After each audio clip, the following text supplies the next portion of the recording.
बिस्मिल्लाहिर्रहमानिर्रहीम। अस्सलाम वालेकुम नाज़रीन, उम्मीद और दुआ करता हूँ कि आप लोग जहाँ जहाँ पर होंगे खैर वाफियत से होंगे।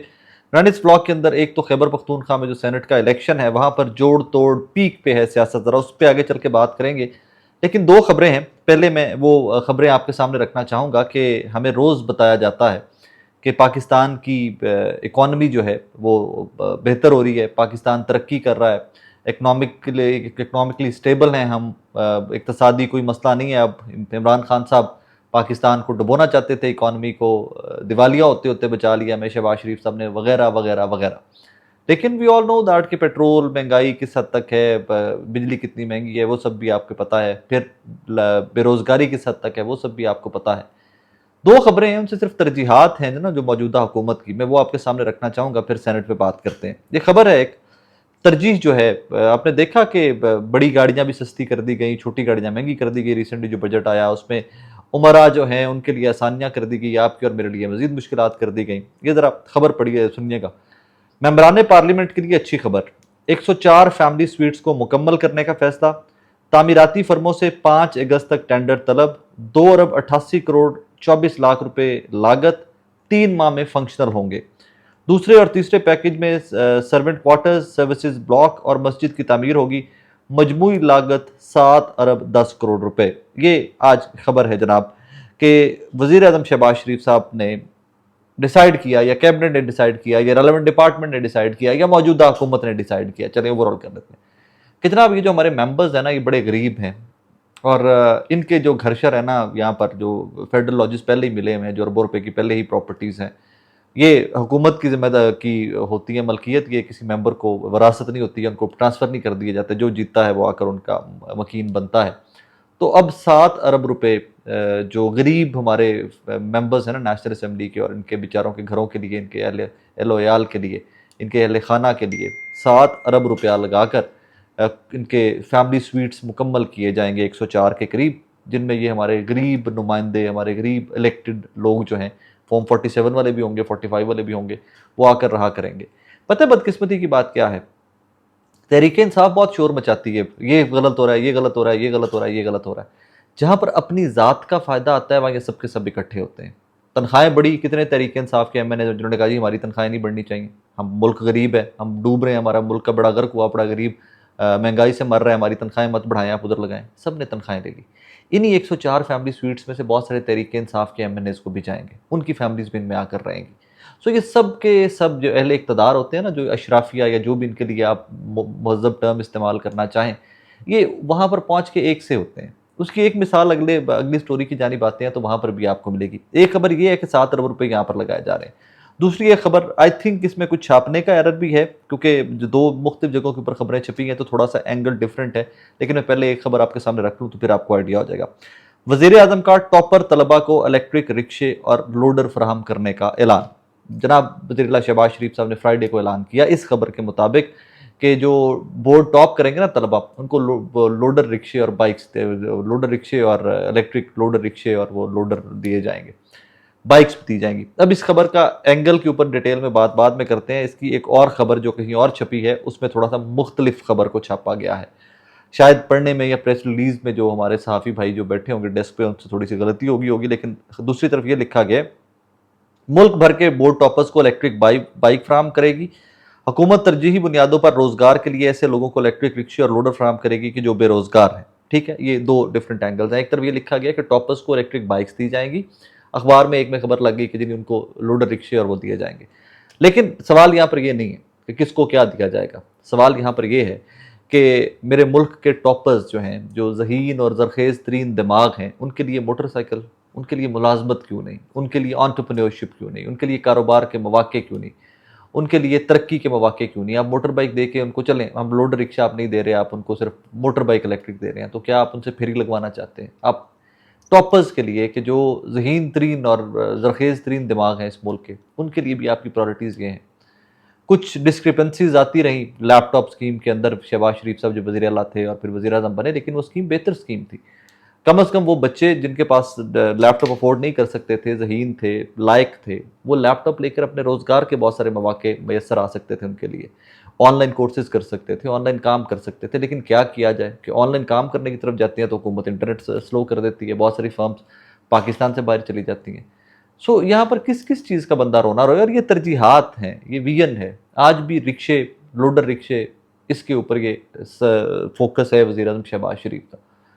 शहबाज साहब, दुनिया तो पता नहीं कहाँ कहाँ की चली गई, यूनिकॉर्न्स पैदा कर रही है दुनिया। एक एक बच्चा 20-20 22-22 साल का आईटी में कोई इस तरह का सॉफ्टवेयर बना देता है, कोई गेम बना देता है कि अरबों डॉलर लेके आता है मुल्क के अंदर। आप मेरे बच्चों को आज भी लोडर रिक्शे की तरफ फोकस किए हुए, आप आज भी उनको उस तरफ लेके जाना चाहते हैं, और फिर आप कहते हैं कि मुल्क की इकॉनमी बहुत तरक्की कर रही है। आपके अपने अशराफिया के बच्चे, उमरा के बच्चे जो हैं, उनके घर 7 अरब रुपए के बन रहे हैं, 104। वो जो यूनिट बनेंगे मसाजिद, उनके सर्वेंट क्वार्टर्स, जब वो कंप्लीशन होगी, वो 7 अरब रुपए वहाँ लग रहे हैं, 7 अरब 10 करोड़ रुपए। और मेरे बच्चों के लिए आपने लोडर रिक्शे और इलेक्ट्रिक बाइक्स जो है उनका बंदोबस्त करके बैठे हुए। सो ये तरजीहात हैं, ये विजन है शहबाज शरीफ साहब को। राना मशहूर साहब ने कहा था ना, आप ही का विजन है सर। सो ये शहबाज शरीफ साहब ही का विजन है सर, कि जनाब आपके बच्चे जितने भी, अगर आप, वो किसी ने जोक लिखा हुआ था कि अगर बच्चे फेल हो जाएंगे एग्जाम्स में तो माँ बाप लोडर रिक्शा ले देंगे, और अगर बच्चे पास हो जाएंगे, टॉप करेंगे, तो फिर हुकूमत आपको लोडर रिक्शा देगी। मतलब हमारे बच्चों की औकात या इनका ज़हनी इस्तात या इनकी ज़िंदगी के मामलात घूमने लोडर रिक्शों के और बाइक्स के इर्द गिर्द ही हैं, बेशक कि आप टॉपर ही क्यों ना हो। फाइनली, खैबर पख्तूनख्वा के इलेक्शन में बहुत सारे बेनकाब हुए हैं लोग। वैसे तो पाकिस्तान तहरीक इंसाफ के नकाब वैसे ही उतर गए हैं कि इमरान खान साहब के इंस्ट्रक्शंस को जब जब उनको डिनाई किया जाता है या उनको डिसीव किया जाता है लीडरशिप की जानिब से, तो तभी नकाब तो बहुत सारे उतर गए हैं। लेकिन अब रिसेंट नकाब जो सबसे उतरा है, वो उतरा है खैबर पख्तूनख्वा में सेनेट के इलेक्शन। आज पंजाब वो खैबर पख्तूनख्वा असम्बली का इजलास था, जहाँ पर एक्सपेक्ट किया जा रहा था कि जनाब जो नए मखसूस नशिस्तों के ऊपर लोगों में बांटी गई हैं, खैरात में जो सीटें बांटी गई हैं, उनकी तकरीब हल्फ बर्दारी हो जाएगी, नंबर पूरा हो जाएगा, कल इलेक्शन हो जाएगा सेनेट का। लेकिन वो कोरम की निशानदेही के ऊपर बाबर सलीम सवाती साहब ने इजलास को एडजर्न कर दिया है, चंद दिन का टाइम बाय कर लिया है। बट इतलात ये आ रही हैं कि वो एडजर्न होने के बावजूद कल हाई कोर्ट के हुक्म के ऊपर गवर्नर साहब या कोई और हल्फ ले लेगा, और उसके बाद खैबर पख्तूनख्वा में सेनेट का इलेक्शन हो जाएगा। That is not in question है। क्वेश्चन में आज भी इरफान सलीम साहब और खुरम ज़िशान साहब वाली खबर है, और सारा साहब वाली खबर है कि वो तीनों के तीनों अड़े हुए हैं। वो कह रहे हैं जी हम इलेक्शन लड़ेंगे, हम इमरान खान के नज़रिए को बिकने नहीं देंगे, इस्टेब्लिशमेंट के हाथों जेपरडाइज नहीं होने देंगे। मतलब खुलकर एक दूसरे के खिलाफ आ गए हैं ना, अरीम गंडापुर साहब की हुकूमत और ये 3 उम्मीदवारान जो हैं खैबर पख्तूनख्वा के, ये खुलकर एक दूसरे के खिलाफ आ गए हैं। और आज की उसमें कार्रवाई ये थी कि रात को उन्होंने टॉक शोज़ में भी बैठे हैं, वो तीनों उम्मीदवार, खुरम ज़िशान, इरफान सलीम साहब, उन्होंने गुफ्तगू भी की है। शाहिद खटक साहब, शांदाना गुलजार साहिबा जैसे MNAs पाकिस्तान तहरीक इंसाफ के, वो खुल के इरफान सलीम साहब को सपोर्ट कर रहे हैं। वो कहते हैं हम किसी भी तरह से मिर्ज़ा अफरीदी को सपोर्ट नहीं कर रहे। सो खैबर पख्तूनख्वा हुकूमत इस कदर स्टक हो गई है कि एक पर्दा जो था ना उनका कि ये इमरान खान की हुकूमत है या इमरान खान की पार्टी की हुकूमत है, आई एम सॉरी, लेकिन वो पर्दा भी इस सारे स्नैरियो के अंदर उतर गया है, वो भी एक्सपोज हो गया है। रीज़न के रात को जियो ने खबर चलाई, कल भी हमने इसके ऊपर बात की थी कि JUIFA, पीपल्स पार्टी, PMLN और तहरीक इंसाफ, इन उम्मीदवारों, अपने जमात के उम्मीदवार के जो अब कागजात नामजदगी वापस नहीं ले रहे, इनके खिलाफ मुश्तरका इलेक्शन लड़ेंगे। वही बात ना कि ये ऊपर जाके सब के सब एक हैं। इमरान खान की को 20-25-30 साल की जो जिद्दोजहद है पाकिस्तान की सियासत के अंदर, उसमें कोई नौजवान, उसमें कोई वर्कर में कोई तब्दीली आ गई हो तो आ गई हो। लीडरशिप तो एक सी है सबकी सब, ये सब सियासतदान एक से हैं। देखिए मिर्ज़ा अफरीदी हो जाए या और कोई भी सेनेटर हो जाए, जब अपने मफादात की जंग आई है तो सबके सब इकट्ठे हो गए। इमरान खान साहब ने उस दिन कहा था ना कि जब इनके खिलाफ खड़ा होगा तो ये सब के सब इकट्ठे हो जाएंगे, और फिर पीपल्स पार्टी और PMLN भी इकट्ठे हो गए। हमने देखा कि वो हुकूमत तक इकट्ठे बनाई उन्होंने। तो अब तो इमरान खान साहब की वो बात तहरीक इंसाफ पर भी लग जाती है। तहरीक इंसाफ भी उन सियासी जमातों के साथ इस टाइम पे खड़ी है नाजरीन, कि जिन सियासी जमातों ने 8 फरवरी का तारीखी मैंडेट पर डाका मारा हुआ है, जो दुनिया की सबसे बड़ी डकैती जिसको कहा जाता है।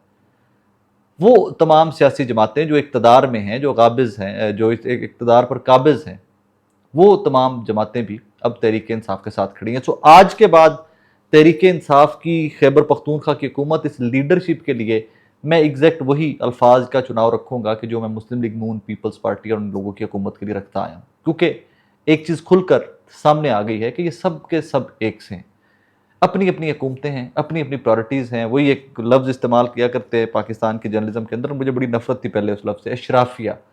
तो ये अशराफिया का मुल्क है, अशराफिया की हुकूमत है, अशराफिया का निज़ाम है, अशराफिया के लिए है। आपके और मेरे खून पसीने की कमाई जिससे टैक्स मिलता है, टैक्स जाता है हुकूमत को, उससे 104 फैमिली स्वीट्स भी बनेंगे, उससे उन्हीं के फैमिली स्वीट्स में आप जैसे और मुझ जैसे काम करने वाले मुलाजमीन के क्वार्टर्स भी बनेंगे, और जब वक्त आएगा तो ये सब के सब इकट्ठे भी हो जाएंगे, और आपके और मेरे लिए ये लोडर रिक्शे रख कर बैठे हुए हैं कि जनाब इन जो कीड़े मकोड़े ना पाकिस्तान के, इनको लोडर रिक्शे दे दो, ये ज़रा मजदूरी शजदूरी करते फिरें, मारे मारे खरे खाते फिरते हैं सड़कों के ऊपर, ट्रैफिक वार्डन से लड़ते रहें, बच्चों के रोज़गार में इनकी ज़िंदगियाँ गुजर जाएँ। अगर इनके रोज़गार कलील रहेंगे, महदूद रहेंगे, तो इनके बच्चे भी सरकारी स्कूलों से पढ़ेंगे, आम स्कूलों से पढ़ेंगे, लिहाजा वो भी महदूद रहेंगे। इसी कॉम्प्लेक्स के अंदर इनकी ज़िंदगियाँ गुजरने दो, तुम और मैं आओ सेनेट सेनेट खेलते हैं। And that's sad reality of this country we live in, Pakistan. नाज़रीन, अपना बहुत सारा ख्याल रखिएगा, तो हमें याद रखिएगा। अल्लाह हाफिज़।